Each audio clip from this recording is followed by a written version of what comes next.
Hi guys, මේ තියෙන්නේ මගේ බයික් එක සර්විස් එකට දාන්න කලින් මම රිප්ලේස් කරන්න යන ස්පෙයා පාර්ට්ස් සෙට් එක ඔයාලට පෙන්නන්නේ. ඉතින් මම genuine spare parts Avengers bike වල සෙල් කරන සෙලර් කෙනෙක් විදියට මම මගේ බයික් එකටත් අනිවාර්යෙන් යූස් කරන්නේ Bajaj genuine spare parts විතරමයි.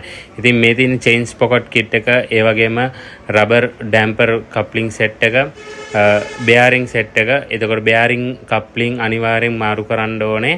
damper couplings chain එක අලුතෙන් මාරු කරනවා. ඒ වගේම මගේ rear wheel එකේ hub එක, bearing hub එක ගෙවිලා තියෙන්නේ කිව්වා. ඉතින් ඒකත් මම අලුතෙන්ම import කරලා අරගෙන තියෙන්නේ.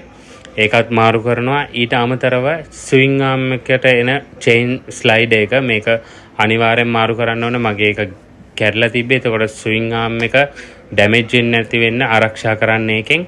ඒ වගේම බ්‍රේක් ලිවර් එක සහ ක්ලච් ලිවර් එක ඒ දෙක අලුතෙන් මාරු කරනවා. මේජර් රිපෙයාර් කිට් එකත් අලුතෙන් මාරු කරනවා. ඒ වගේම ක්ලච් කේබල් එකත් අලුතෙන් මම මාරු කරනවා. ඉතින් මේ වගේ genuine spare parts ඔයාලට ඕනේ නම් අනිවාර්යෙන් Night Wolf page එකට message එකක් දාන්න. අපි ඔයාලට Bajaj Avenger genuine spare parts supply කරනවා. ඉතින් මගේ බයික් එකට මම මේ විදියට තමයි බඩු ටික ලෑස්ති කරගෙන යන්නේ. හැම සර්විස් එකේදීම ඊළඟ පාර්ට මොනවාද මාරු කරන්න ඕනේ කියන බඩු ටික මම ලෑස්ති කරගෙන තමයි සර්විස් එකකට හැම පාරම යන්නේ. ඉතින් ඔයාලත් ඒ ටිප් එක ෆලෝ කරන්න.